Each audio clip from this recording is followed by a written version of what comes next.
ฉีกตองเอาไว้ ฉีกตองเอาไว้โบะบะเป้าเอาไว้โหม่ข้าวแป้งเอาไว้วันพุกจะห่อข้าวหนมหยังวันพุกจะห่อข้าวหนมกะจะห่อข้าวต้มกะห่อข้าวหนมอย่างวันพุกแล้วก็วันฮือก็เป็นวันออกพรรษาลาพระเจ้าออกพรรษาลาพระเจ้าเฮาก็จะได้ทำบุญศรัทธาญาติโยมก็จะได้ไปทำบุญไปวัดไปวากันเพื่อทำบุญตานขันข้าวขันน้ำแล้วก็มีการสุมาคารวะครูบาอาจารย์สุมาคารวะพ่อแม่พ่ออุ้ยแม่อุ้ยอันนี้คือขั้นตอนของการเข้าของการออกพรรษาเนาะวันนี้เมื่อคืนนี้ศรัทธาญาติโยมก็เกียมละวันพุธก็จะห่อจะด่ากันละถ้าตามตะกอนแต่นี่วันพุธนี่ฟังเตอะบ้านเหนือบ้านใต้เสียงลุบให้อย่างเมื่อก่อนนะโอ้ถ้าฟังบ้านเหนือบ้านใต้ฟังเสียงเขียงดังโละเปิ้นลาบจีนกันแต่บัดเดียวนี่บ่ค่อยมีตะกอนนี่โอ้ถ้าวันห่อวันดานี่นะศรัทธาญาติโยมบ่ต้องถามกันแล้วว่ากินข้าวกำหยังแปลว่าหูก่อนเข้าภาษาออกภาษาถามกินข้าวกำหยังนี่นะแปลว่าเชยกันละเชยกันละไปถามกินข้าวกำหยังก็ตึงหูอยู่เปิ้นลาบจีน หูอยู่เปิ้นลาบจีนถ้าถามเปิ้นกินข้าวกำหยังน่าจะโดนเปิ้นด่า เอาสมัยก่อนม่วนนะ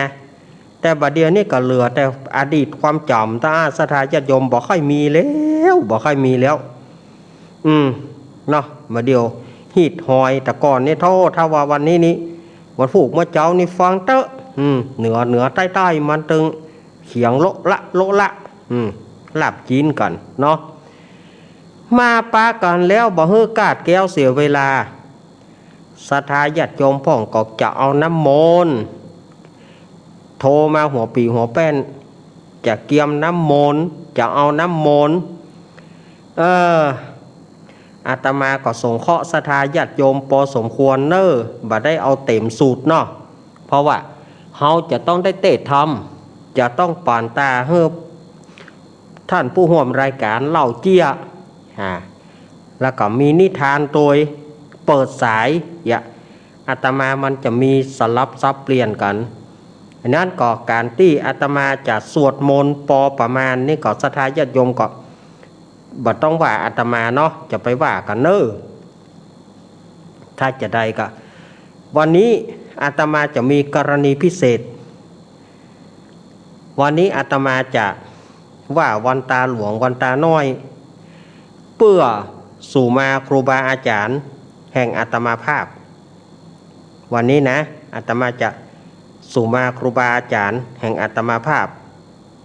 วันนี้อาตมาก็จะได้ขอสู่มาท่านอาจารย์หลวงลุงชัยวัฒน์นาคเสโนซึ่งเป็นพ่อครูเก่าพ่อครูเง่าแห่งอาตมาภาพและอาตมาภาพก็จะขอสู่มาท่านบิ๊กบอสของเฮาท่านอาจารย์ท่านพระครูอภิวัฒนวิกรมอาตมาก็วันนี้เป็นช่วงที่จะออกพรรษาอาตมาก็จะมีกิจกรรมอันพิเศษที่จะขอสู่มาท่านเนาะสู่มาท่านแล้วในคืนวันเสาร์อาตมาก็จะได้กล่าวคำสู่มาท่านอาจารย์สมุวิสุวัตวรกิจโจแถมกลางหนึ่งวันนี้จะสู่มาท่านบิ๊กบอสแล้วก็หลวงลุงชัยวัฒน์ก่อนเอาละศรัทธาญาติโยมเพื่อบ่ให้เป็นการเสียเวลาอาตมาภาพเชิญชวนศรัทธาไหว้พระและอาตมาจะสวดไผ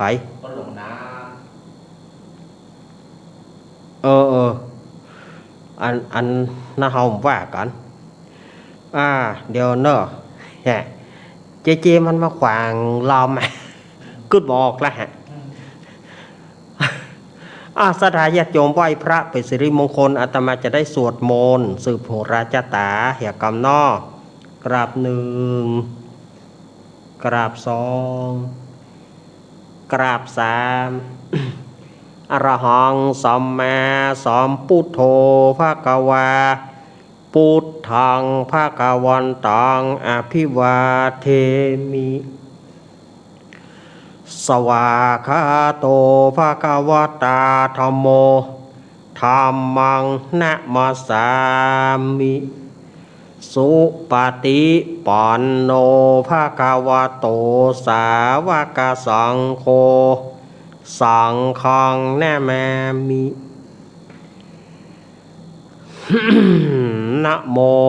ตัสสะภะคะวะโตอะระหะโตสัมมาสัมพุทธัสสะนะโมตัสสะภะคะวะโตอะระหะโตสัมมาสัมพุทธัสสะนะโมตัสสะภะคะวะโตอะระหะโตสัมมาสัมพุทธัสสะพุทธังสารนังกัจฉามิธัมมังสารนังกัจฉามิสังฆังสารนังกัจฉามิทุติยัมปิพุทธังสารนังกัจฉามิทุติยัมปิธัมมังสารนังกัจฉามิทุติยัมปิสังฆังสารนังกัจฉามิตติยัมปิพุทธังสารนังกัจฉามิตติยัมปิธัมมังสารนังกัจฉามิตติยัมปิสังฆังสารนังกัจฉามิอิติปิโสภะคะวะอะระหังสัมมาสัมพุทโธวิจจารณะสัมปันโนสุขโตโรกาวิโตอนุตตโรปุริสธรรมสารถิสัทธาเทวมนุสานังพุทโธภะคะวะติสวากาโตภะคะวะตาธัมโมสันทิฏฐิโกอาการิโกเอหิปัสสิโกโอปานายิโกปัจจตังเวทิตาโพวินโยหิติสุปฏิปันโนภะคะวะโตสาวกสังโฆชุปฏิปันโนภะคะวะโตสาวกสังโฆยายาปฏิปันโนภะคะวะโตสาวกสังโฆสามิจิปฏิปันโนภะคะวะโตสาวกสังโฆยัตติทังจัตตาลิปุริสายุคานิอัฏฐปุริสาปุงการะเอสะภะคะวะโตสาวกสังโฆอาหุนายโยปะหุนายโยทักขินายโยอัญชาริการะนิโยอนุตตรังบุญญาเกตังโรกัสสาติโพชังโคสติสังกาโตธรรมานังวิจัยโยตถาคาจาถาวิริยัมปิติปัสสติโพชังคาจาตถาปริสัมมาทุเปขะโพชังคาสัตเตเตสัพพทัสสินามุนินาสมาทากตาภาวิตาภาหุริกตาสังวัตติหปิญญายานิปานายาจโพธิยะเอเตนะสัจจวัชเชนะโสทิเตหนตุสัพพทาเอกสมิงสามเยนะโถโมกาลานันจักสปังกิลาเนตุกิเตติสวาโพชังคาเทสยิเตจตังอภินันทิตวโรกามุจิงสุตังคาเนเอเตนะสัจจวัชเชนะโสทิเตหนตุสัพพทาเอกถาธรรมราชาปิเกรัญเยนะพิปิลิโจจุนทัตเถเรนะตันเยวะหานาเปตวานาสาธารังสัมโมทิตวาจะอาภาธาตัมหาวุฒาสิฐานาโสเอเตนะสัจจวัชเชนะโสทิเตหนตุสัพพทาไปนาเตจะอาภาธา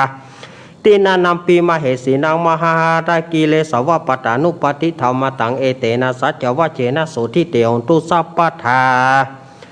ยันตุนิมิตังอวะมังการัญจโยจามนาโปสกุณัสสะโตปะภะคะโหตุสุปินังอาการตังพุทธานุภาเวนะวินันสมินตุยันตุนิมิตังอวะมังการัญจโยจามนาโปสกุณัสสะโตปะภะคะโหตุสุปินังอาการตังธรรมานุภาเวนะวินันสมินตุยันตุนิมิตังอวะมังการัญจโยจามนาโปสกุณัสสะโตปะภะคะโหตุสุปินังอาการตังสังฆานุภาเวนะวินันสมินตุมหาการุณิโกนาโถอิตายะสัพพปานินางปุริตวปารมีสัมปันโตสัมโพธิมุตตมัยเตนะสัจจวัจเจนะโหตุเมชัยยะมังการังชยันโตโพธิยามุเรสักกายานังนาทิวัตโนเอวังตวงวิจโยหิจยสุชัยมังกะเลอปรจิตปรังกิสิเสปตวิปุกะเลอปิเสเกสัพพพุทธานังกัปปะโตปมุตตติสุนักตังสุมังกรังสุปภาตังสุติตังสุกโนสุโมโตจะสุยิธังประมาจาริสุวรักกินังกายกรรมังวาจากรรมังปัทกินังปัทกินังมโนกรรมังปณิทิเตปัทกินาปัทกินาเนกตวานารพันธเถปัทกิเน โสอัทราโทสุกิโตวิรุณโหพุทธศาสเนโรโคสุกิโตหิสาสเปยติภิสาอัตราธาสุกิตาวิรุณหาพุทธศาสเนโรคาสุกิตาหิสาสเปยติภิเตอัตราธาสุกิตาวิรุณหาพุทธศาสเนโรคาสุกิตาทัสสาสเปยติภิพุทโธมังกลสัมพุทโธสัมพุทโธทีปัทุตโมพุทธมังกลมังกมัสสปะทุกขาปมุญเจเลธรรมโมมังกลสัมพุทโธคัมปิโลทุทัสโสอนุธรรมมังกลมังกมัสสปะพยา ปามุญจเลสังโฆมังคลสัมพุโตวราถคินโยอนุตตโรสังฆมังคละมากามาสัพพะโรกาปามุญจเล โอมติปะสหมังสะดับเทียนก้าวัดวาลุกเป็นเปลวไฟสลีกันใจกูเทียนนี้ปราบเมืองผีมากูดาวบ่หุกี่เจนเต้าภาพกินมา101ภาษากูก็ปราบได้ใต้ปืนฟ้าเหนือหน้าแผ่นดินเกาลิ้นกูเป็นน้ำเกากลางกูก็เป็นแม่น้ำย่อยกูจักออกไปท่วมหัวผีตายปลายลิ้นกูเป็นดาบเทียนก้าใต้ปืนฟ้ากูบอกกัวสังอมซับปะโตมังสวหาย โอมเป็ดจะรำแผ่นดินดำไหวว่าสายตาผีขาดกับหนีละคนดีกูเอาไว้นี่อย่าได้เอาไปโดยตัวหมู่สู่ต้านตั้งผีมารและผีเขนตั้งผียักษ์ผีเย็นอย่ามาใกล้ตั้งผียักษ์ไร่จงหนีไปปันตั้งผีกุมพันและผีให้อันเตียวต้องพายจงรีบหนีไปอมสัพปะโตมังสวหายสาธุสาธุสาธุพระปัญญาปารมี30ทัศสาธุสาธุพระปัญญาปารมีวัดแวดล้อมวิริยะปารมีอ้อมระวังดีศีราปารมีบางหอกดาบเมตตาปารมีผ่าแปะตั้งปืนตานะปารมีเฮอเป็นปืนตั้งต่ออุเบกขาปารมีเฮอก่อเป็นเบียงสัจจะปารมีเวทระวังดีเป็นไม้ใต้ขันตีปารมีกลายเป็นหอกดาบบางนาไม้และปืนไฟอาทิฐานะปารมีพันดาบไปทุกแข่งแรงปราบฝูงหมู่มารผีสางไปเป็ดตุกตาวิปบติปังไปนี้แม่ธรณีอาสาจันโสเสมือนผันอยู่ข้างน้ำแม่นาตีน้องกว้างต่อกว้างแตกตีฟองนานองนานอกกลายเป็นข้าวตอกดอกไม้ถวายปูจาปะเกียวแก่นทัศตานพระพุทธทางเลยจงมาภายโบสถ์อนุญาตโตดโพดปูกาแต่ดีหลีแม่ธรณีออกมารีดผมอยู่ข้างตาจังให้ใครสัจจังงาซับดินพ่นน้ำนัดทีลงพันผายคอพายหักตกเต้าพญามานเอาตังปูนกัวยกมือขึ้นทุนหัวใส่เกาว่าผู้ข้านี้ชื่อว่าลูกศิษย์พระพุทธเจ้าตนมีบุญสมปานอันมากนักพระพุทธเจ้าจึงจะตั้งปัญญาปารมีไว้9จันตั้งไว้ตั้งหน้าก็ได้9จันตั้งไว้ตั้งหลังก็ได้9จันตั้งแต่ตีนเปียวตั้งแต่หัวเปียวตีนก็ได้9จันตั้งแต่ตีนเปียวหัวก็ได้9จันแสนวา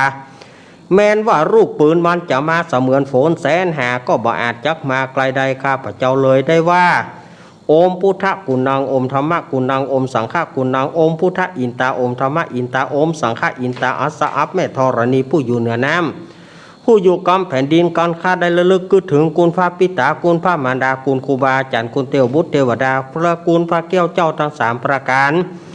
คือคุณพระพุทธคุณพระธรรมคุณพระสงฆ์คุณแดดคุณฝนคุณน้ำคุณลมคุณดินคุณไฟคุณกุศลรัตเจ้าก็ดีคุณพระตนพระวนาก็ดีกุณนางอุทราก็ดีกุลพระปัญเจกับพุทธเจ้าก็ดีกุลแม่ธรณีก็ดีกุลเจ้าแม่กวนอิมบรมโพธิสัตว์ก็ดีจงมารักษากำหน้าและกำหลังตนตัวให้ข้าพเจ้าทุกท่านที่ฟังรายการวิทยุต่างๆในนั้นจงจักมีเที่ยงแต่ดีหลีจิมแดเตอร์อมพุทโธพุทธังรักษาอมธรรมโมธรรมังรักษาอมสังโฆสังรักษาอมพุทโธพุทธังอรหังโอมธรรมโมธรรมังอรหังโอมสังโฆสังอรหังโอมพุทโธพุทธังกันหะโอมธรรมโมธรรมังกันหะโอมสังโฆสังอายุวันโนสุขังพลังอิมัสสมิมงคลจักรวาลทั้ง8ทิศประสิทธิจงมาเป็นกำแพงเกี่ยวทั้ง7จันมาป้องกันห้อมล้อมรอบกับตัวอนันตาราชเสมานาเกเตสมัตตสตโยจนะสสตาสาสานิพุทธาจาราปริเกเตระกันตุสุระกันตุอิมัสสมิมงคลจักรวาลทั้ง8ทิศประสิทธิจงมาเป็นกำแพงเกี่ยวทั้ง7จันมาป้องกันห้อมล้อมรอบกับตัวอนันตาราชเสมานาเกเตสมันตสตโยจนะสสตาสาสานิทัพพชารปริเกเตระกันตุสุระกันตุอิมัสสมิงมงคลจักรวาลทั้ง8ทิศประสิทธิจงมาเป็นกำแพงเกี่ยวตะเจ็ดจันมาประกาศของเรากับตัวอนันตาราชเสมานาเกเตสมันตสตโยจนะสสตาสาสานิสาปัญเจกพุทธจารปริเกเตระกันตุสุระกันตุอิมัสสมิงมงคลจักรวาลทั้ง8ทิศประสิทธิจงมาเป็นกำแพงเกี่ยวทั้ง7จันมาป้องกันของเราเข้าตัวอนันตาราชเสมานาเกเตสมันตสตโยจนะสสตาสาสานิสังฆชารปริเกเตระกันตุสุระกันตุอาทิอุนหัสวิจโยธรรมโลเกอนุตตรสปัสสตาหิตถายะต่างตองกันหายหิเทวเตปริวเจราชตันเตยมนุเสปวเกปยเกนเกวิเศปุเตอกาลามารเนนะจัสปัสสมามารณามุโตทัพเปตัวการามริตังตเสวะอนุภาเวนะหงตุเตวสุขิสถาสุทัสสีลังสมาทายะธรรมังสุจริตังจเรตเสวะอนุภาเวนะหงตุเตวสุขิสถาลิกิตังกินจิตังปูจังตระนังวัจนังกรุงปริสังเทสนังสุตตัสสายุปวัตติ สักกัตวะพุทธารัตนาสัทธาธรรมวราหิตังเทวามนุสนาบุรเตเจนะโสเทนานาสันตุปัตวะสเปตุขาอุปสเมตุเตสักกัตวะธรรมรัตนาสัทธาธรรมวรังปริราหุปสมรังธรรมเตเจนะโสเทนานาสันตุปัตวะสเปปยาอุปสเมตุเตสักกัตวะสังฆารัตนาสัทธาธรรมวรังอาหุนายังปาหุนายังสังฆเตเจนะโสเทนานาสันตุปัตวะสเปโรกาอุปสเมตุเตอินทชาตาเทวชาตาพรหมชาตามหาพรหมชาตาอิสิชาตามหาอิสิชาตามุนิชาตามหามุนิชาตาปุริสชาตามหาปุริสชาตาจักรวัติชาตามหาจักรวัติชาตาพุทธชาตาปัจเจกพุทธชาตาอรหันตชาตาสัพพสิทธิวิชาตารานังชาตาสัพพโรกัจจริยานังชาตาสัพพโรกัติปติยานังชาตาเอเตนะสัจวะเชนะตุยหังสุวัติองตุตุยหังสวหายะโอมนะโมพุทธัสสะโอมนะโมธัมมัสสะโอมนะโมสังฆัสสะสยติทังโหรูสวหายะอินทชาตาเทวชาตาพรหมชาตามหาพรหมชาตาอิสิชาตามหาอิสิชาตามุนิชาตามหามุนิชาตาปุริสชาตามหาปุริสชาตาจักรวัติชาตามหาจักรวัติชาตาพุทธชาตา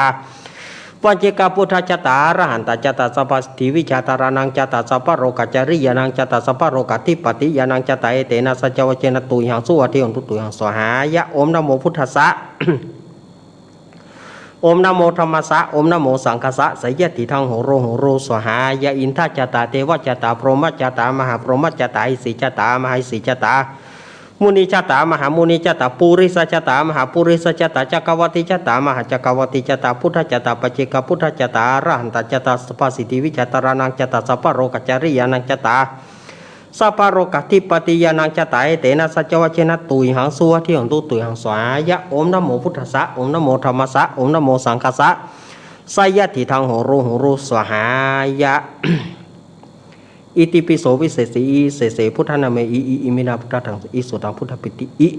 ปัญจมาเลชิโนนาโถปโตสัมพุทธิมุตตมังจตุสัจจังประกาศสิทธิธรรมจักกังปวดีเตนะสัจวะเชนะโหตุเมชัยมังคารัง ปุตตะกาโมระเพปุตตังธนากาโมระเพทนังอาทิกายเยกายยายะเทวนังปิยตังสุตวาอิติปิโสภควายมราชาโนท้าวเวสสุวรรณโนมรณังสุขังอรหังสุขโตนะโมพุทธายะ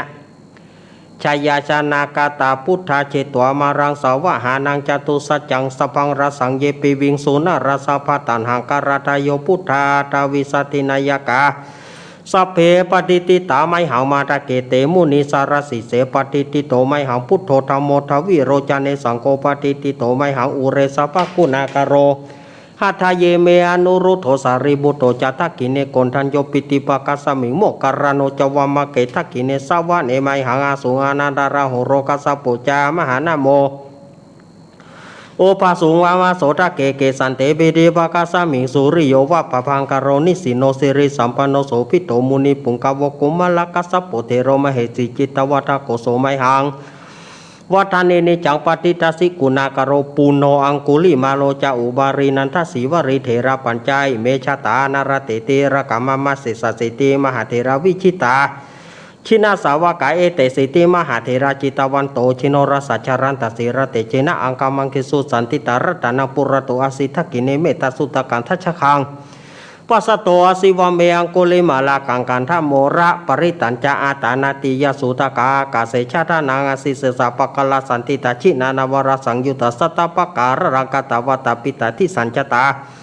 ให้ราชันตุปัตวาเสสาวินัยยันตุอนันตชินะเตชะสาวัสโตเมสกิเจนะสัทธสัมพุทธปัญจเรชินะปัญจารามัชฉัมหิวิหารันตังอหิตาเรสัทธาปริตุมังสเปเตมหาปุริสาสภัยเจวมันโตสุกุโตสุระโกชินานุภาเวนะชิตุปัทโวธรรมานุภาเวนะชิตาริสังโฆสังฆานุภาเวนะชิตันตรายโยสธรรมานุภาวปริโตจารามิชินะปัญชเรติหาวัตุสัพพมังการากันตุสัพพเทวตาสปาพุทธานภาเวนะสัทธาสุทิงพวันตุเตพวัตุสัพพมังคารรากันตุสัพพเทวตาสัพพธรรมานุภาเวนะสัทธาสุทิงพวันตุเตพวัตุสัพพมังคารรากันตุสัพพเทวตาสัพพสังฆานุภาเวนะสัทธาสุทิงพวันตุเตนะกตายกพุทธานังปปะกะหานิวรณปริตสานุภาเวนะหันตัวเตสังปัตเว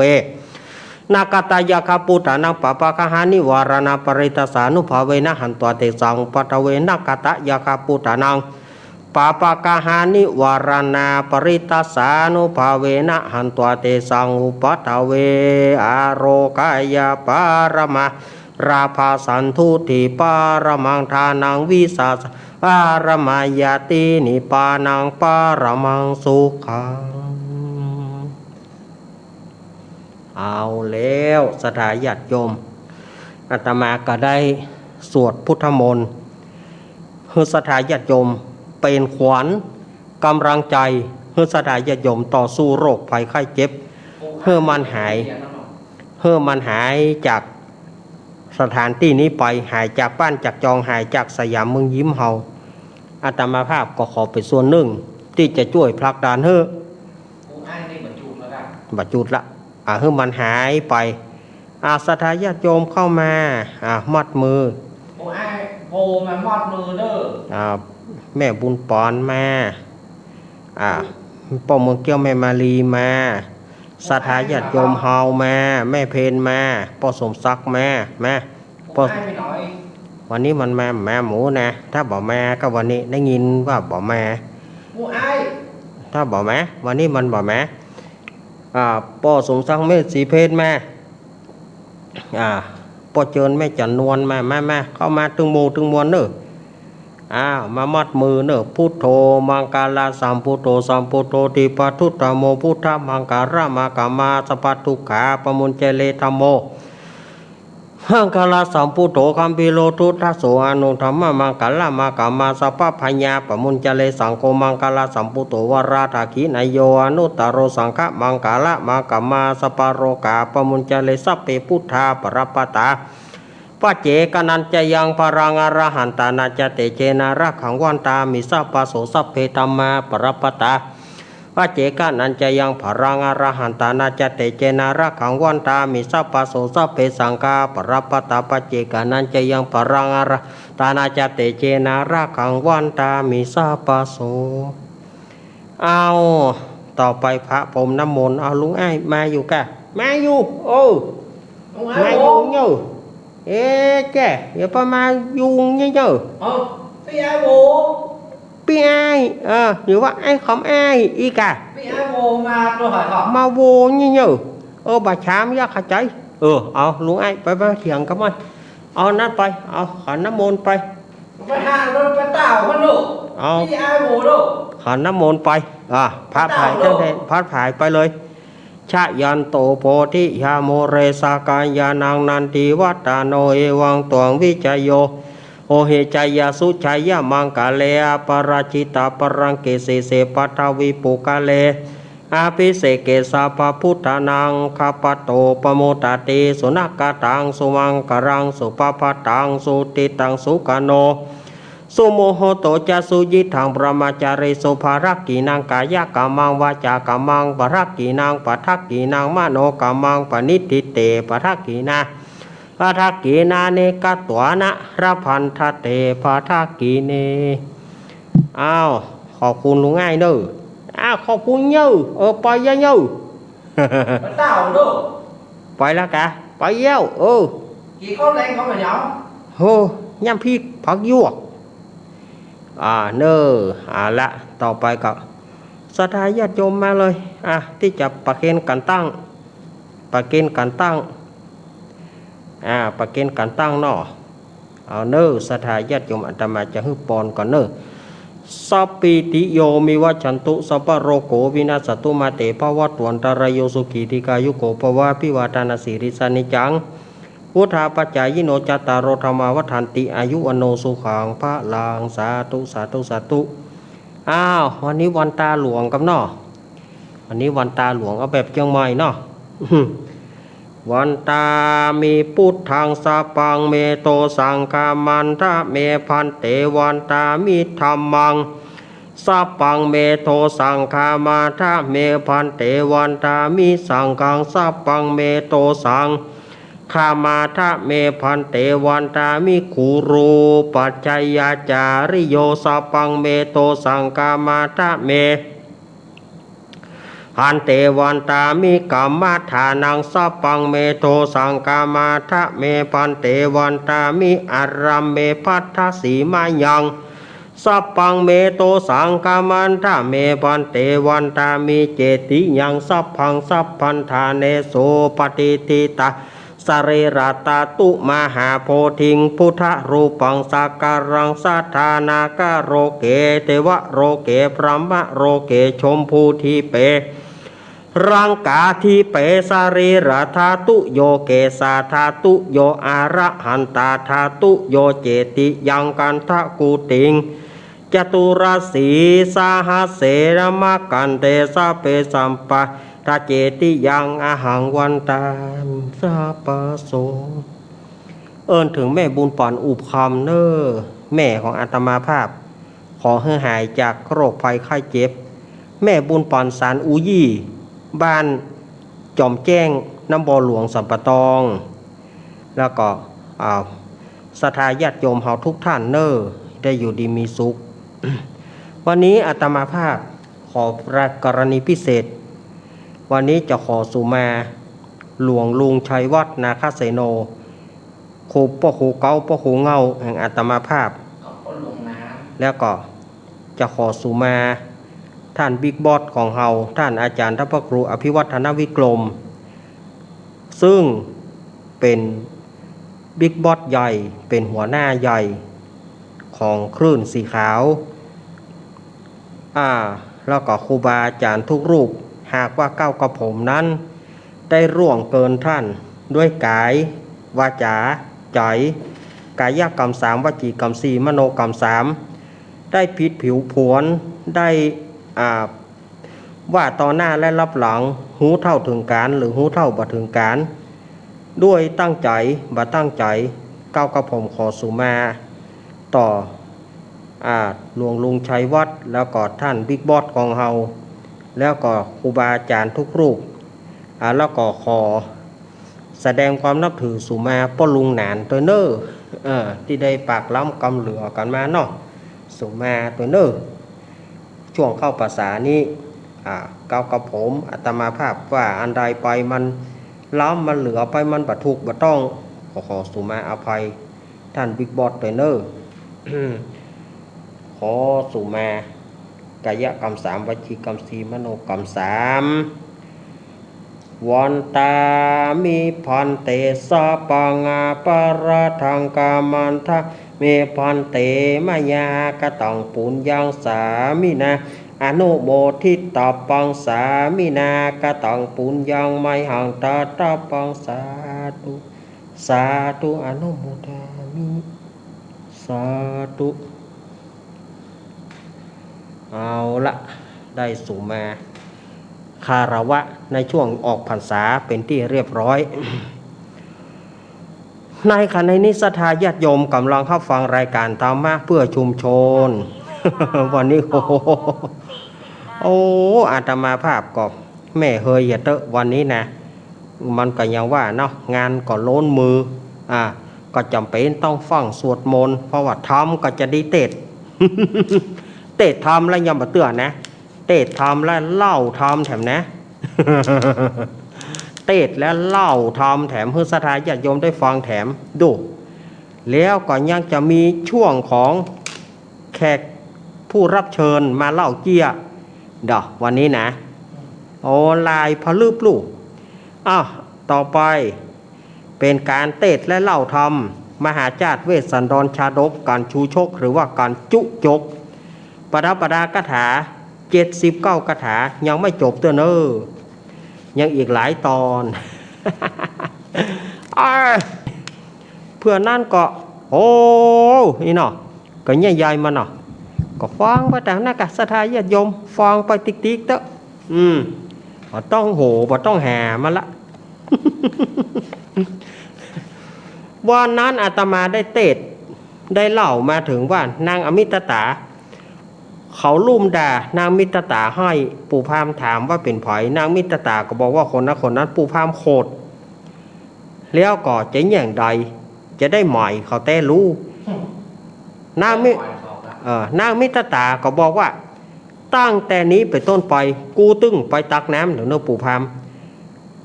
มก็บอกว่าแม่ตั้งแต่นี้ไปเรื่องน้ำเรื่องหนองแม่บัดถ้าเดือดร้อนบัดถ้าแม่บัดต้องไปตักพ่อจะไปตักเองนางอมิตตาบอกว่าขอจะไปหู้กูได้เกิดในขกูนั้นใจผัวเท่าทำการเมียสำราญโอ้บ่าวเมียสุขสำราญบ่าวว่าดีว่าแต่ปู่พรามมึงต้องไปหาคนใจเอามาไว้ใจตักน้ำต่ำเข้าปู่พรามบอกว่าสัตว์ละสินสิปกุลต่างๆปี่บ่ได้เฮียนอันใดปี่ก็บ่ได้เฮียนสักอย่างแล้วปี่จะไปได้จะได้นางมิตตาก็บอกว่าพระเวสสันดรเจ้าเจตุดรไล่หนีไปบัดเดี๋ยวนี้ไปบวชเป็นพระฤาษีอยู่เขาวงกฏขอปู่พรามเนี่ยจงอดไปขอเจ้าจารีน้องกันหามาเป็นคนใจปู่พรามบอกว่าไปบัดได้ปีเท่าแล้วพ่อพี่มันแก่แล้วเอาปีไปอันป่อไปบัดได้แล้วแม่เหยเพราะว่าป่อเท่าเหลือเกินเอาไปอีนอกป่อจะแม่ใจมาเตอะป่อจะทำการให้กูอย่างนางอมิตตาบอกว่าโอ้ป่อใจขี้ค้านอีกูหมอมาเป็นยารู้ถ้าบอกไปหาคนใจนะอย่าหาว่ากูไม่เตือนกูจะหนีจากที่นี่แล้วจะไปแต่งตัวทำไมจะโทรศัพท์หาป้อใจบ่าวหนุ่มๆมาลุ่มกันกูจะควงแขนเอี่ยววันละคนปู่พรามเฮ้ยทีนี้มึงตายแน่ๆตายแน่ๆเล่าทีนี้ว่าหน้าอาตมาเล่ามาถึงนี่เนาะต่อไปปู่พรามชูโชคปู่พรามจุจกจะว่าจะใดเฮาก็มาฟังกันต่อเลยเนาะ ตะโตส่วนว่าปู่พรามบาปใบอยู่บ่ได้ยินกูเท่าเมามัวโดยกามาราชเขาอำนาจอันกลัวเมียเย้าว่านางจอกไปเสียบ่อยู่พรามเท่าปู่จึงกล่าวว่าภรยาทางเมกะโลตีว่าดูรานางแม่น้อยอมิตตา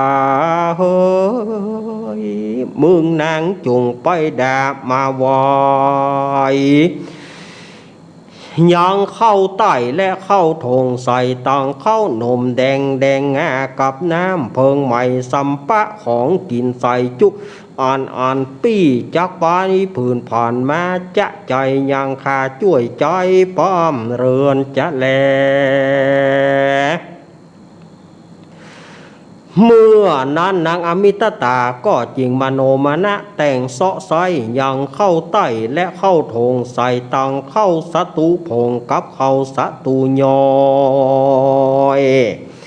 อันเป็นน้ำเพิงใหม่กับเกลือใส่ตังบะเขือและบะถั่วใส่ตังเข้าต้มอัวจีนยำใส่ตังจักจันพ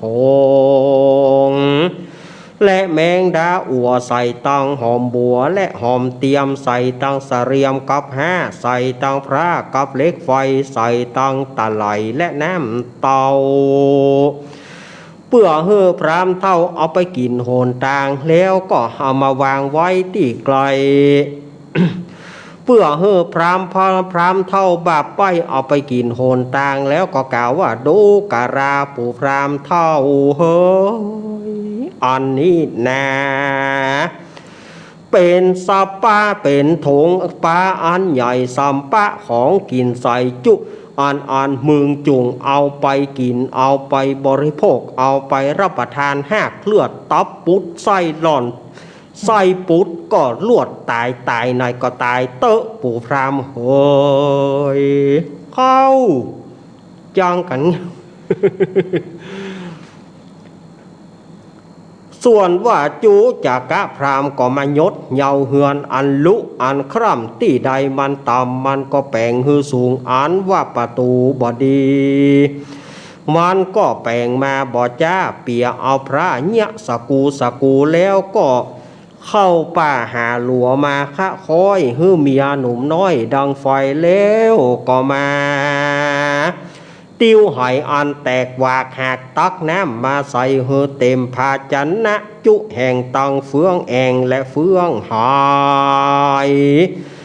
จารวงสูดฝากับเล็กไฟมันหักเอาใจกระตังไม้สีฟอนแล้วก็เอามาวางไว้ฮือเต็มภาชนะ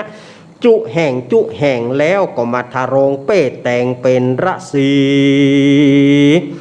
อยู่เป็นเท่าตาจีในเฮือนมันแล้วก็มาฮือโอวาดนางแก้วอามิตาตาว่าดูการานางอามิตาตาเฮ้ยใส่ใจกูปีตั้งต้นแต่นี้ไปเจ้าอย่าได้ลาสาใจเจ้าอย่าได้เดินไปทางนอกออกจากดาวขอกเฮือนราเมื่อจวดเวลาอันค่ำอันหนึ่งอย่าไปลาดเต้าย่อมกลางเฮือนอย่าไปจุกยืนขาคุ้มไกลพรามหนุ่มหลวงลายอย่าไปจามไออาฮืออาแฮมอาโอดอาดนางอย่าได้ประมาทแต่ดีหลีเพราะว่านางยังเป็นสาวจีงามจุมกลัวพรามหนุ่มคัดขืนอันหนึ่งถอยมาห้องเมื่อเวลากลางค่ำกลางคืนนางอย่าได้ตื่นไปหากลัวใจปาลามาเกี่ยวกอดมาเกี่ยวสอดเจยจมนางจุงผารมอยู่กับการบ้านอย่าขี้ค้านตื่นนอนขวายอย่าได้คบใจเจิงจูอย่าลิงลูกหมอมายาก้อนว่าปู่พรามสั่งแล้วก็ซุบเกิบนางควายสะปายโถอันใหญ่มีสัมปะของกินใส่จุอ่านแล้วก็มายับผืนผ่านมือเมียมันจะจอย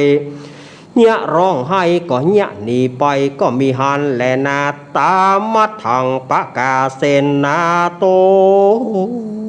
สัทธาอาหะอิตังวัดตัวพระมพันธุปฏิมุนจริงอะนะนาดังนี้ภิกขเวดุกราภิกขุตังลายส่วนว่าจูจักพรามการจ่าสั่งอำลานางอมิตตาน้ำตาก็มาว่าอาบนาตุกเต้าฟ้านอเรโรนแล้วก็ขึ้นเหือนสุกเกิบเท่าหนังเกิบเงบเก่ากำจำเริญใจเป็นกรรมอะไรจะใจว่าดูการานางอมิตตาเฮ้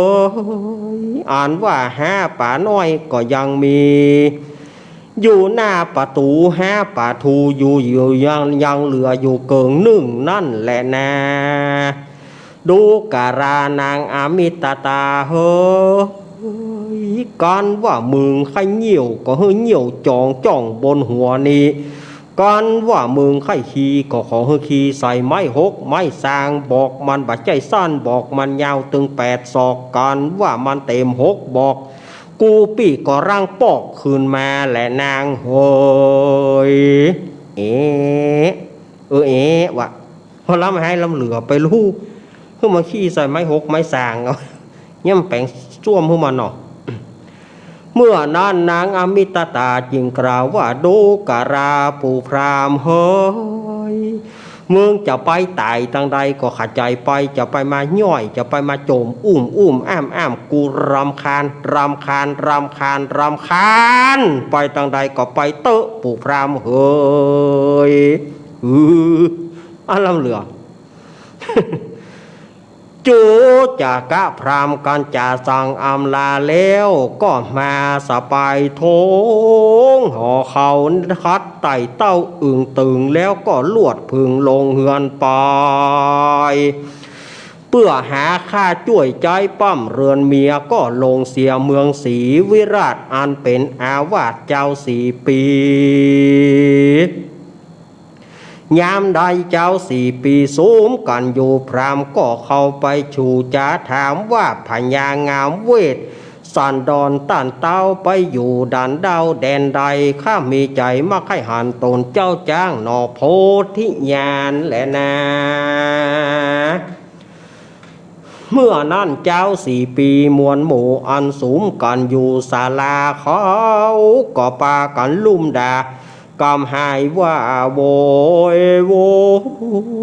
ยดูราพรามอันว่าพญางามเวสสันตรราชอันพรามกลิงกลาดเมืองสูมาเบียนขอเจ้ากูจะจอยจ้างเผือกต้านบ่อไว้หากเตตานเจ้าเมืองโรนรานเกียรติแก่เต้าขับออกด่านดาว4 ปีมึงตั้งหลายบ่ดีสักหยาดมาเงียเฮือเต้าราชกูหนียามนอนเจ้า4 ปีสุ่มกันอยู่ศาลาล้างพ่องก็เปียบหินไล่ขว้างปู่พรามล้างพ่องก็จุ้ยหมาไล่คบปู่พรามว่าเอาตายล้างพองก็ขั้วทรายฮ้อนขว้างปู่พรามล้างพ่องก่อเปียค้อนไม้ไล่บุบตียังเท่าตาจีใจบาปเขาก็กล่าวกำหยาบแก่พรามว่ามึงตั้งหลายให้ปัลลาพิบมาหือเต้าพญาตูวินาศชิบหายกากาศจากปาราวัดนี้มึงป้อยมาแถมเล่าเจื้อจัดเก่าบ่เสียร้ายแหลนาจูจักะพรามอันเทวดาหากบันโดนเข้าหัวใจก็ลงเข้าไปปากกว้างพาเตตังหิมมาปานก็มีหันแหละนะเอาละเนาะอาตมาภาพก็ได้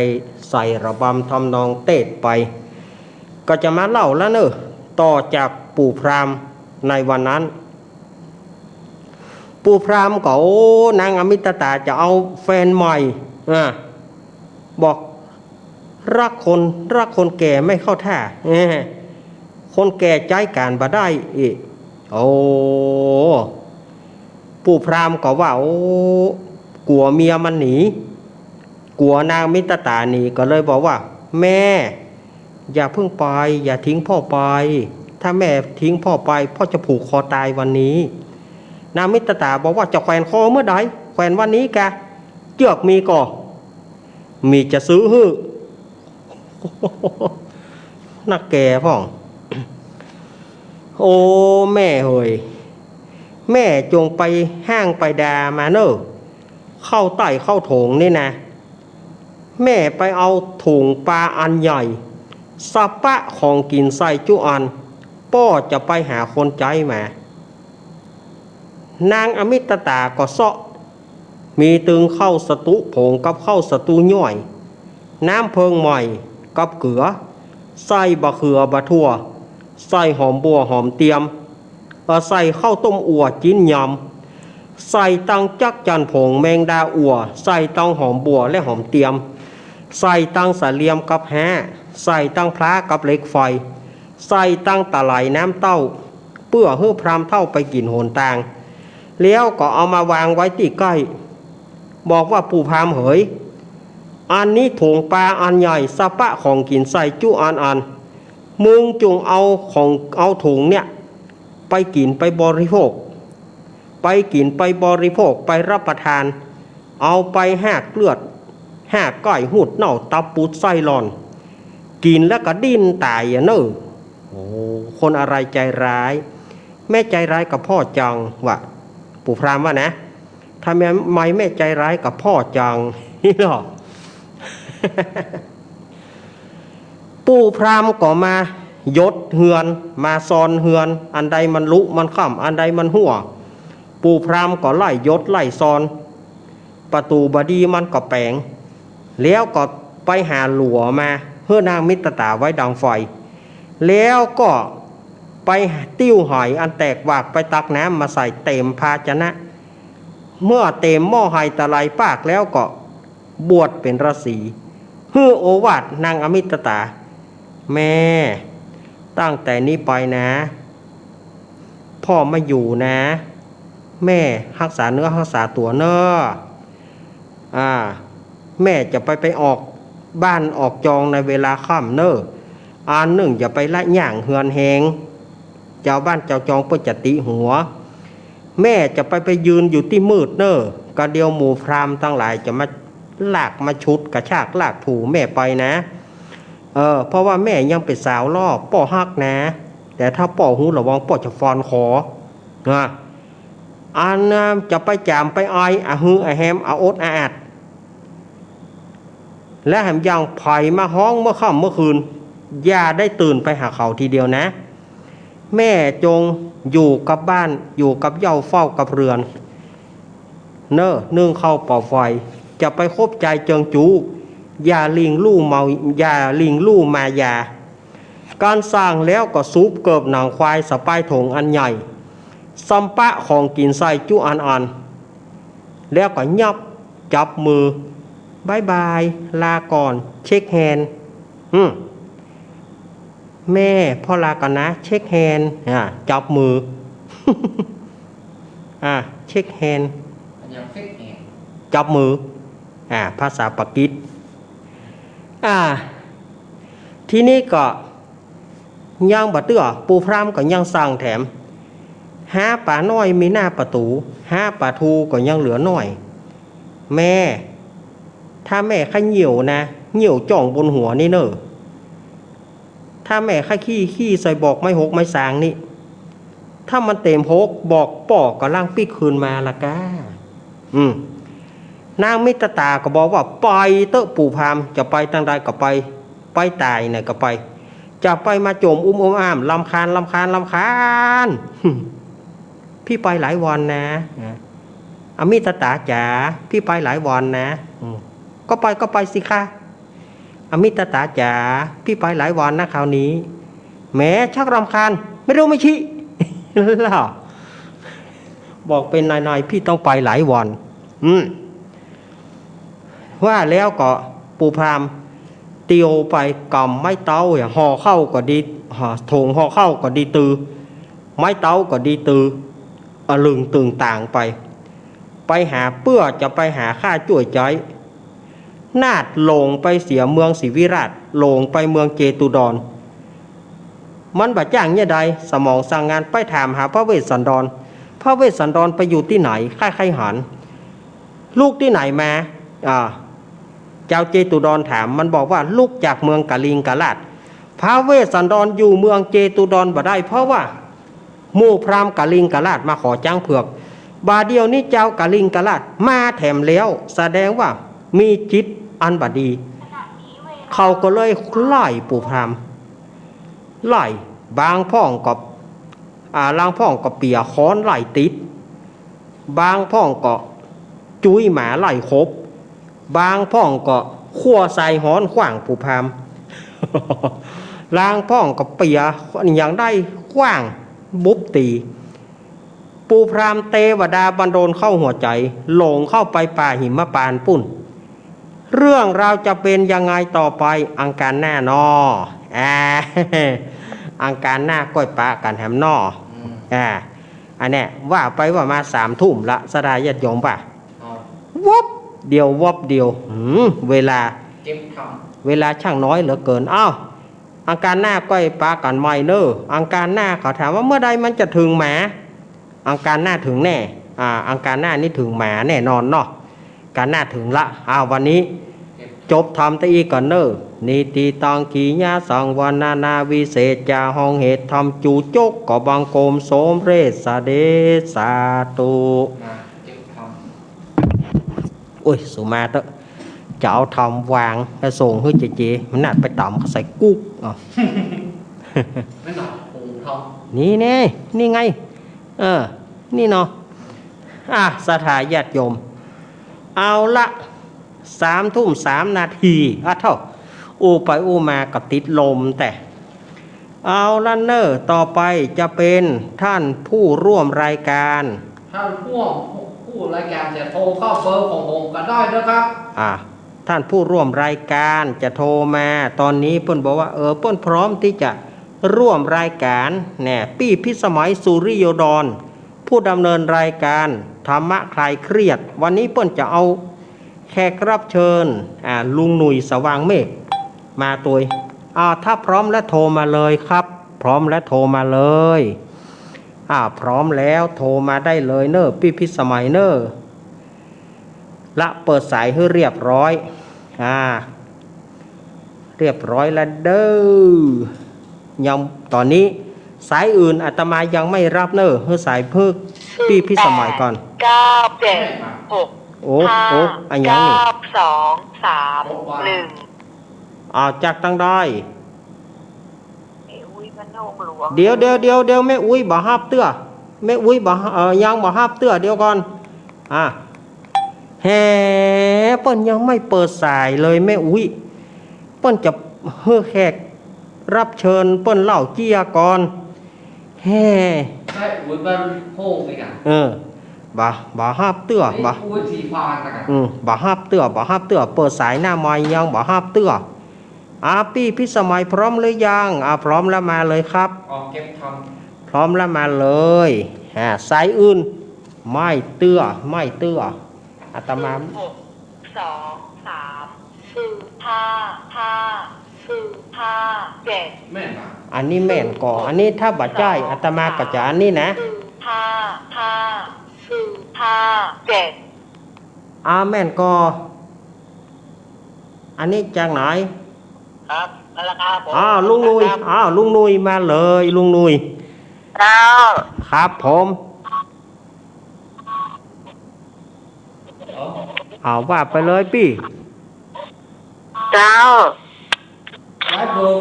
ก่อนอื่นก็ต้องกราบนมัสการพระเถรานุเถระทุกรูปผู้ต่อในเพื่อนสิ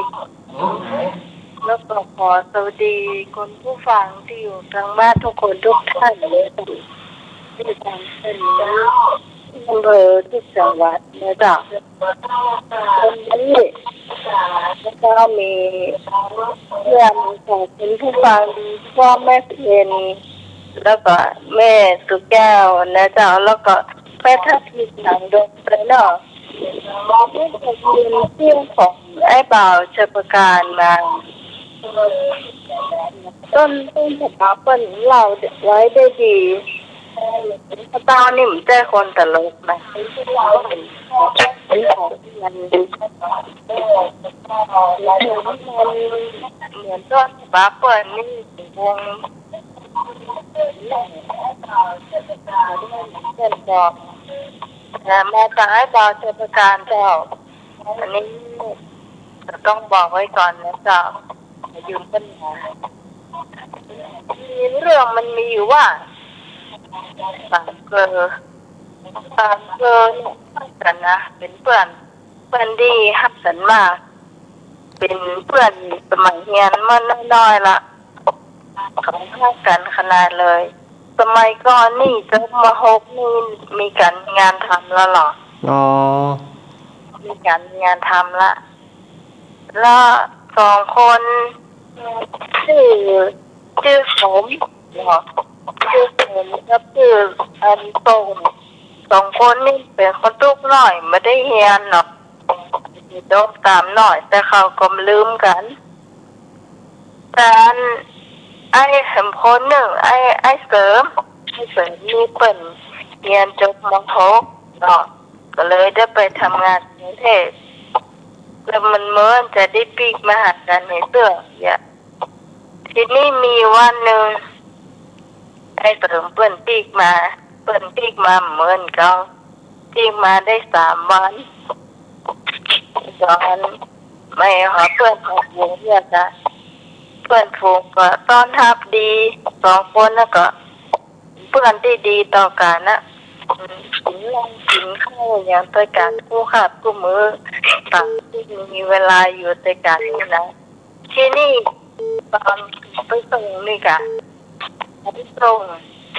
เห็นมาขับเมื่อคืนแล้วหรอไปตอนตะกอนนี่เปิ่นจะมีเครื่องบินหนอเนเนาะ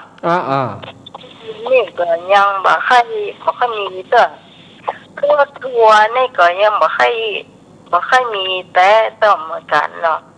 แต่มีนี่ก็มีรถไฟสมัยก่อนนี่นะรถไฟสมัยก่อนทีนี้มันจะเป็นมันไม่ใช่ต้นทางเนาะรถไฟถ้าเป็นเชียงใหม่ก็เป็นต้นทางเนาะอันนี้คน3 คนเนี่ยเปิ้นอยู่แห่งจังหวัดหนึ่งเนี่ยเปิ้นขึ้นจากทางอ่ะเขาบอกกันแล้วกัน เขาอยู่จังหวัดไหนนะจะขึ้นกลางทางเปิ้นเกิดอยู่ข้างกลางทางอย่างกันแล้วทีนี้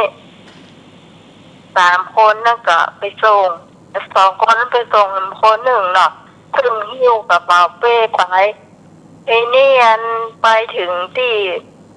เปิ้นจะขึ้นรถไฟละก็วางกระเป๋าเป้ไว้เนี่ยเนาะคนที่จะไปกรุงเทพเนาะ2 คนน่ะก็บอกอำลาคู่กันอยู่ฮะอะไรกันอยู่ฮะอย่างกันพอถึงรถไฟจะออกแล้วก็เปิ้นก็พุ่นลงไปพุ่นแล้วเนาะก็จะออกแล้วเนาะมันก็ออกไปตามจังว่ามันเนาะถ้าชิกชักเดียวกันแล้วก็คนที่เคยไปกรุงเทพเลยอ่ะใส่ฮ้อนเจ้าใส่ฮ้อนก็โดดขึ้นรถไฟอ่ะ อุ้ยยะ แล้วก็ตัวเก่าใส่เกิกแตะเห็นนะถ้าใส่เตียวก้อมเห็นนะตัวก็มันจะได้ซื้ออ่ะทอดเกิกแตะกระโดดขึ้นรถไฟถึง2 คนอ่ะ อ๋อ คนที่จะไปกรุงเทพอยู่ ที่จะไปกรุงเทพอยู่ลุ่มอยู่ลงมาเลยเรา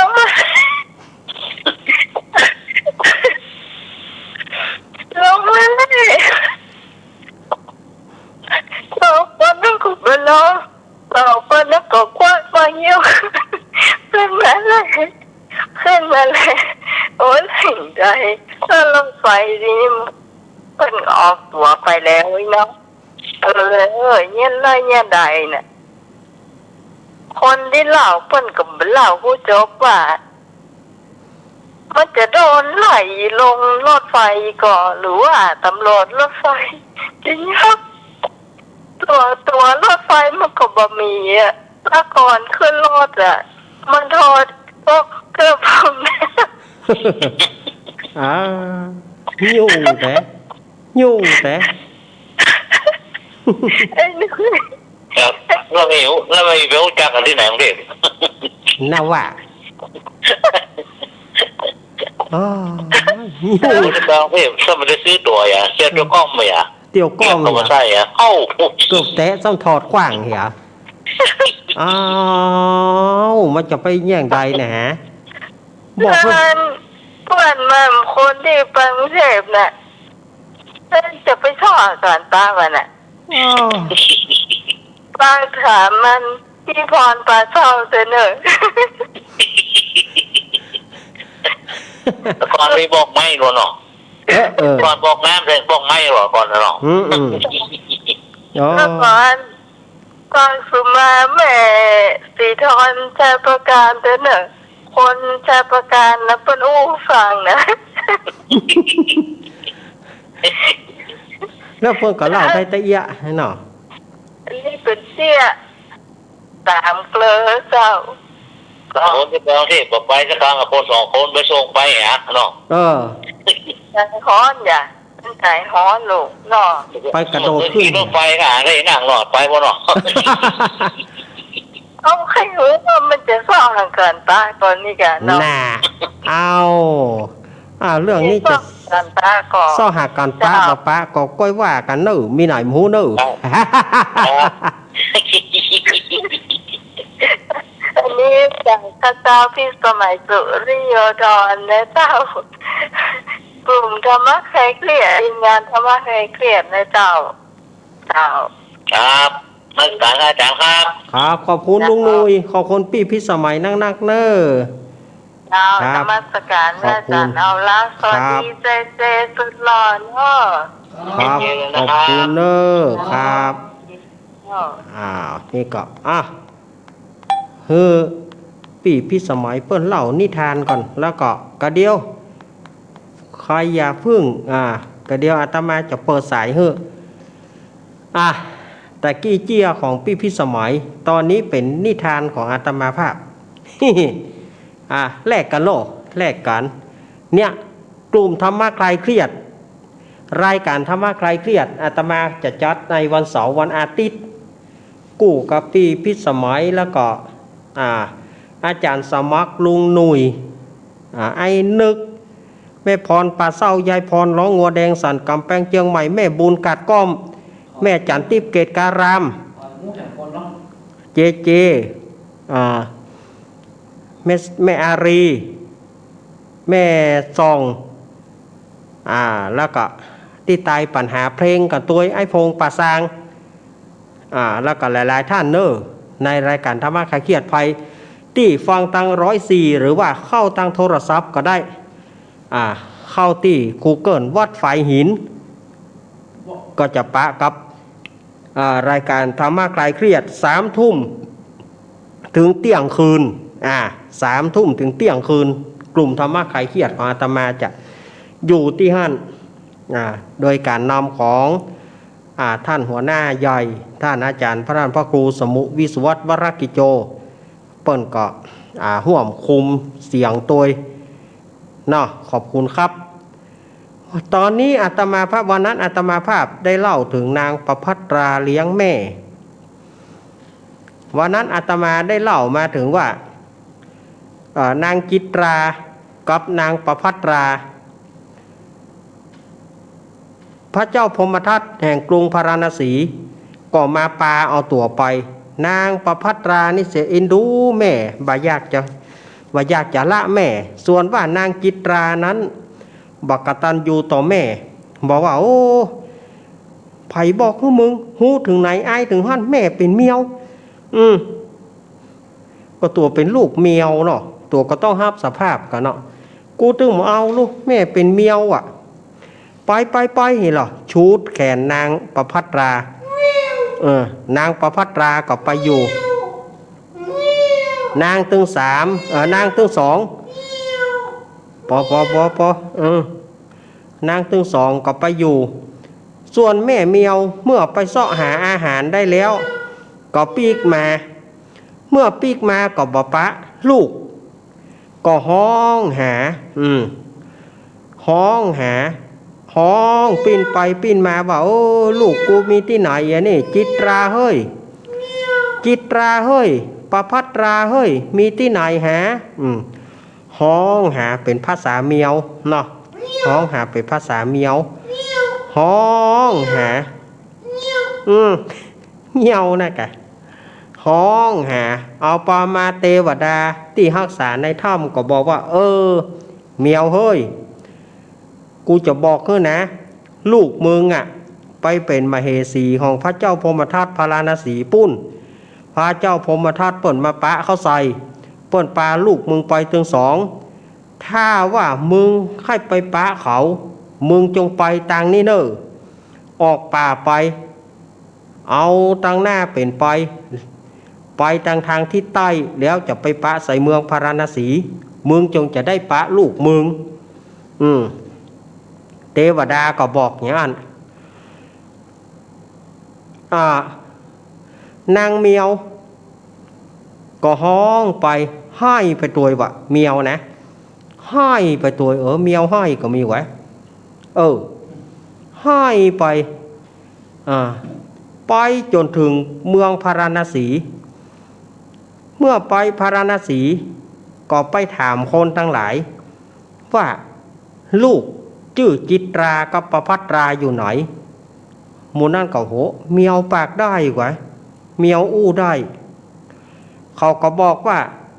ปราสาทของนางจิตราอยู่ทางนี้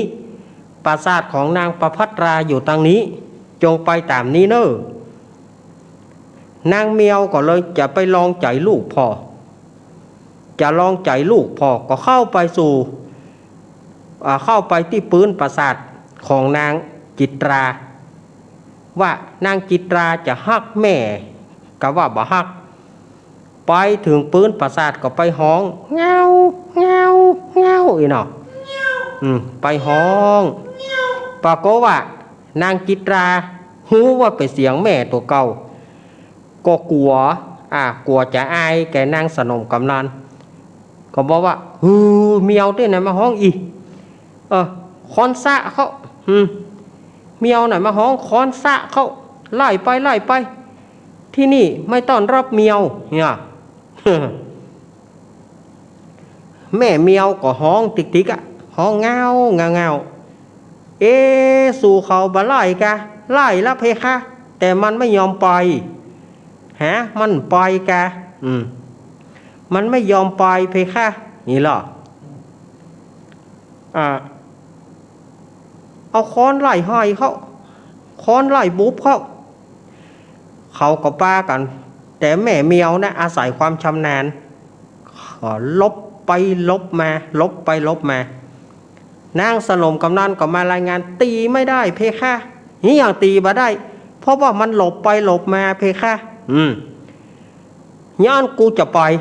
หมอกได้ล้ำเหลือเมียวมันจะเหลือโคนได้จะใดเมื่อไปหานข้าใส่แม่เมียวเนี่ยก็เข้าไปไม้จะไปหวานลูกปากก็ห้องปาจิตราโอ้มาอยู่เพแม่มาตัวหาอย่างกันเนาะก็คือใจภาษานะแต่ว่านางจิตราหูนะนางจิตรานี่หูแต่ว่าไม่ต้อนรับบอกห้องหาป่อมึงอย่างนี้ให้บอกมึงมาห้องนี่ก็ค้อนบุกแม่เมียวก็บอกว่าจิตรานี่แม่นะแม่เคยเลี้ยงลูกมานะเอ้ยกูไม่ได้มีลูกไม่ได้มีแม่เป็นเมียวจะไปมาว่าเนอะหูถึงไหนอายถึงหั่นว่ากูมีแม่เป็นเมียวเมินซะเถิดล่ะว่าแล้วก็บุ๊บก็ตีแม่เมียวก็เลยบอกว่าโอ้ลูกคนนี้ไม่ไหวลูกคนนี้ไม่รักดี ไม่รักแม่เลยไม่รักแม่ก็ไม่อยู่ไปแล้วนะเนี่ยแม่เมียวก็เลยไปอยู่ที่ใต้ถุนปราสาทปืนปราสาทของนางประภัตราแล้วก็ไปห้องเงาเอกเนาะนางประภัตราหูแล้วเนี่ยนางประภัตราหูแล้วว่าโอ้ไปเสียงแม่ก็เลยบอกว่านางสนมกำนันพายุนี่พ่องเพคะไปอุ้มเมียวขึ้นมาเมียวที่ไหนมาห้องไปอุ้มมาขึ้นมาเขาก็ป้ากันไปอุ้มเมียวอุ้มแม่เมียวมานางประภัตราก็บอกว่าแม่มาได้อย่างไรเทวดาบอกแล้วแม่ไปหาปี่หรือยังไปหาปี่มาละกะไปมาแล้วแต่ปี่ได้ฝากรอยแผลให้แม่ไว้การต้อนรับของปี่คือไม้เรียวโหอย่างอันปี่จิตราอย่างอันเนาะบุ๊บแม่ตีแม่ลูกโหปี่นี่ใจบ่ได้อย่าไปถือปี่เพื่อเลยลูกเนี่ยอันนี้ความเป็นแม่นะจะไปถือปี่เพื่อเลยลูกเฮ้ยเปิ้นกำลังหลงละเริงแม่บ่ถือว่านางประภัตราก็เลยบอกสร้างสนมนางกำนันเอาเข้ากระป่าอย่างดีเนอะเอามาเมียวตัวนี้บ่ใจไผคือแม่กูถ้าสู่จะจังกูก็จังเตอะเพราะว่าแม่เมียวนี่เป็นแม่กูไม่เกลียดเราเพคะวะเขาก็ป้ากันเอาเข้าเอาอย่างมาฮึจนถึงว่าพระเจ้าพมทัตเสด็จมาพอดีเมียวนี่เป็นของไผ่น้องหญิงม่อมฉันจะบอกให้เสด็จปี่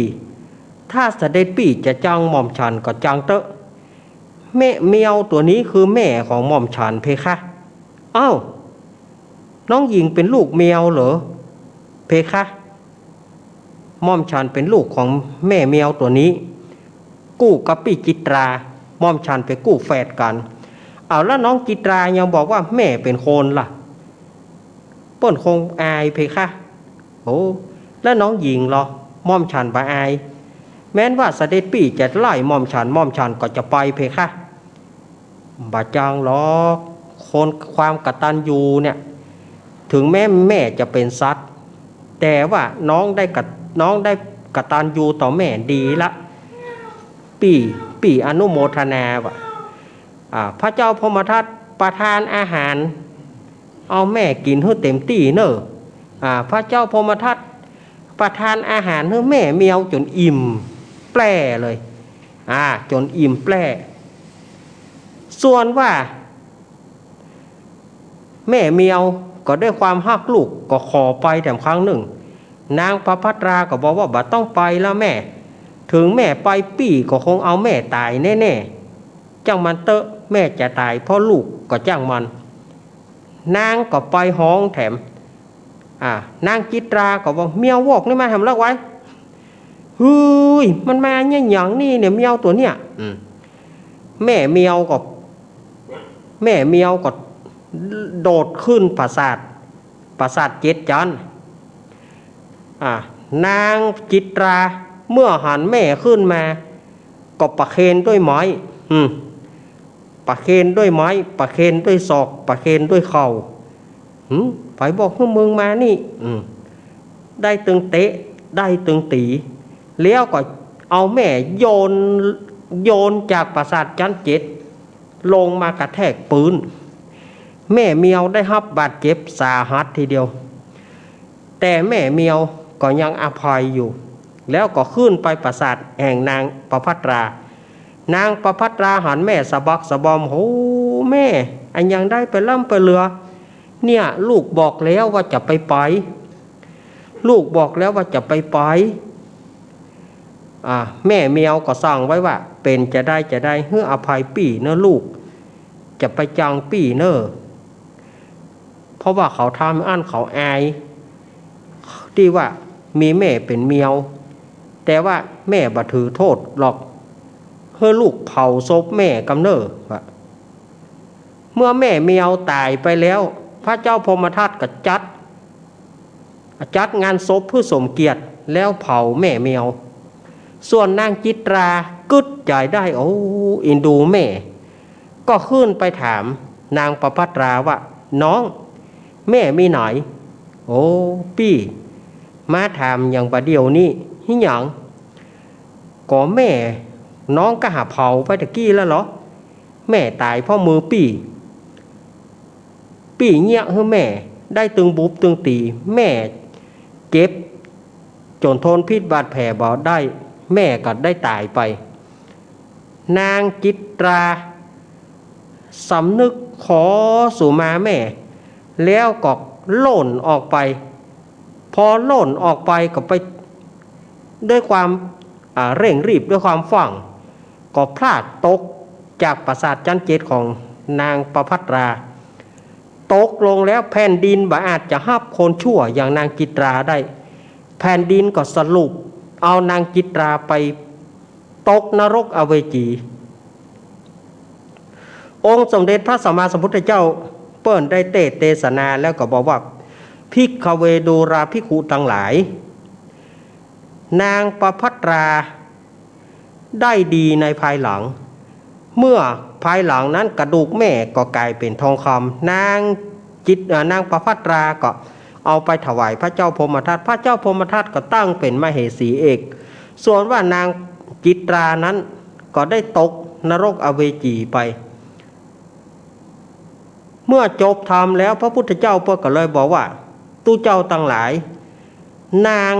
จิตราในครั้งนั้นก็หากได้มาเป็นนางจิมจมานวิกาในกาลบัดนี้ส่วนแม่เมียวหากได้มาเป็นนางอุบลวรรณาเถรีในกาลบัดนี้ส่วนอันว่านางประภัตราก็หากได้มาเป็นนางยโสธราพิมพาในกาลบัดนี้ส่วนอันว่าป้อใจคนที่เป็นเจ้าของเมียวก็คือพระอานนท์ส่วนว่าเมียของป้อใจคนนั้นหากได้มาเป็นนางเขมาที่ภิกขุณีในกาลบัดนี้ส่วนอันว่าพระเจ้าพรหมทัตหากปัจจัยไผหากมาได้เป็นเฮาตถาคตในกาลบัดนี้นิทานธรรมจบลงแล้วนะสถาญาติโยมอาตมาก็ได้ใจเรื่องนี้ เล่าให้ฟังกัน โอ้ ว่า สารมันก็ อาวสารละเนอเรื่องประพัตราเลี้ยงแม่นี่นะเนี่ยเนาะความกตัญญูกตเวทีแม่เพนว่า ขอเล่าความกตัญญูเนอะพอดีมันเล่าค้างไว้พอดีเนาะเล่าค้างไว้พอดี อาทิตย์หน้าอาตมาจะเอาเรื่องอุทราปิกมาเล่าแหมเนาะสทาญาติโยม เรื่องไหน เรื่องเต่าน้อยองคอมเรื่องนางอุทรานี่นะสทาญาติโยมอยากจะฟังก็ถ้าอยากจะฟังเดี๋ยวอาตมาจะเปิดสายให้โหวตเนอะ ถ้าโหวตวันนั้นอาตมาเปิดให้ตั้ง104เปิดโหวตแม่จันติบไอ้นึกไอ้พงปากันโทรเข้ามาลุบแม่จันติบแม่พรปลาเศร้าละแม่บุญอาตมาก็เอามาเล่าวันนั้นนะเรื่องอุทราเต่าน้อยองคอมขอจริงอาตมาก็เล่าหลายเตื้อละแต่มันก็ค่อยฮือพูดที่เปิ่นมาได้ฟังกันเนาะมันตึงมีหรอพูดที่เปิ่นมาได้ฟัง แม่พรกัดกล้องอ่ะ แม่บุญ 9 3 โอ้ 3 1 ย่ำตันได้บอกเตื้อ 9 3 1 อ้าวลวดเปิดสายเนาะ089 214 0135เอาละอาตมาลวดวางสายตอนนี้เลย3 ทุ่มเกิงละ 3 2 5 มาแล้วเนอะ 9 2 1 921เจริญปอน เจ้าสาธุเจ้า แม่สีดาเนาะ แม่น้อมกะ แม่น้อมตาจาง เจ้า แม่น้อมสุภาวงศ์เสียงเปิ้นเหมือนแม่สีดาเวียงป่าเป้า มัดมือตะกี้มือมาเติงได้เลยไม่ได้มัดสกรรมเอ้ย โอ้บ่ได้มอดเนาะเจ้า โอ้อ้าวยินดีแม่น้อมเนอะพูดโธ่สูมาก่อน แม่น้อมเปิดวิทยุดังลำไป แม่น้อมสุภาวงศ์สูมาเนอะแม่น้อมเนอะ 4 1 1 6เจริญปอน ไปสาเจ้าอาจารย์เจ้า จากทางใด เราก็เป้าเจ้า เวียงป่าเป้าเนาะ เจ้า แม่ยังฮะ เราทำมาเสร็จกะ น่ากะว่าจะเอาปิกมาแหมนะ เจ้าไม่นิดบ้านตรงหนองเจ้า แม่นิดมันโป่งหนองเนาะ เจ้า แม่นิดว่าจะได้จะฟังก็ ฟังอยู่เจ้า ฟังอยู่เนาะ เจ้า ขอบคุณ แม่สาเจ้า ค่ะขอบคุณแม่นิดนี่ก็บ้านเดียวกับพ่อบุญธรรมเนอะ 8 โป่งหนองนี่นะ 2 7 มาเลยสถานญาติโยม 1 เจริญปอน เจ้าแก้วให้แจกเจ้าแม่ นี่แน่นอน เที่ยวเด้อ แน่นอนละแม่สุกแก้ว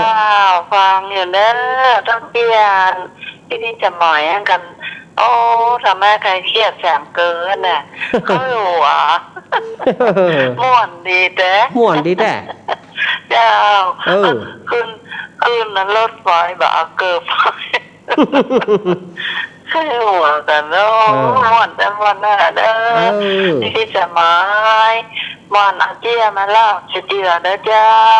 ทางเมื่อคนเท่าได้หัวเราะได้ใครหัวขาน ขอบคุณ เน้นกับเล่าเจียจบนะเนาะเรื่อง ที่สมัยโทรมาเบอร์ผมก็ได้เลยมาเลย เลี้ยงแม่นะเจ้าฟังอยู่เด้อม่วนสิเจ้า แม่สุกแก้ว ดุเด้อเจ้าเด้อ แม่สุกแก้วจะห่อขนมหยัง ข้าวต้ม ข้าวต้มเนาะ วันนี้ไปแปลงต้นนั้นขาดที่ว่าที่ประหยัดด้านกันหินนะกะไปแปลงเจอกันต้นขาที่ว่านักกันเลยมาบ้านเนี่ยต้นหนึ่งเจ้า ครับขอบคุณแม่สุกแก้วเนอะ เพื่อนเจ้าจะดูเดินเดินเนอะ ครับขอบคุณแม่สุกแก้วแม่สุกแก้วสอนศรีนุสรศรีราพรศรีเตี้ยอุ้ยของเจเล่ 8 เจเล่ฟังเสียงอุ้ยเนอะเจเล่เด้อ 7 6 3 5 เจเล่ฟังเสียงอุ้ยเนอะเจริญปอน ไว้สาเจ้า จากแม่หยังตังใด แม่รัตนาปายางปอยโดยสกิดเจ้า อ๋อแม่รัตนาปายางปอยดอยสะเก็ด เจ้าฟังอยู่ ฟังอยู่เนาะ เจ้าไว้จ้า ขอบคุณแม่เนอ เจ้า แม่รัตนาวันพุธห่อขนมหยัง พอขนมจอกเจ้า ข้าวหนมจอกเนาะขนมจอกห่อนึ่งไก่ เขายินดีละเนอยินดีแม่เนอครับ ไว้จ้าเจ้า ครับ ถามเปิ้นวันพุธเปิ้นจะห่อขนมหรออุ้ยอ้วน อุ้ยอ้วนห่อขนมหยัง 8 3 7 6 4 4 แม่เพนมาแล้ว เจ้า หญิงไทยหัวใจเพชรมาแล้ว ชัดเจนแล้วเน้อ ชัดเจนเนาะ ครับ กับคุณเจเจไปเด้อ เจเนาะ ไหนอ่ะ มีเนี่ย นี่ไงเน้นแล้วนะประมาณเน้นเด้อ ตะกี้พี่สมัยประกอบอันกล่าวขอบคุณมาแล้วเนอ จ้าเอาไปเล่าจอมาเด้อพี่สมัยเด้อ ครับ เห็นน้องถามว่า ตะกี้เจได้ยินเจว่าได้ยินก้าของคุณนักได้เจเด้อ ได้ยินแล้วเนาะ ชาวยิ้มแข่งเด้อ ปอสักยิ้มละ ขอบคุณเนอแม่เพ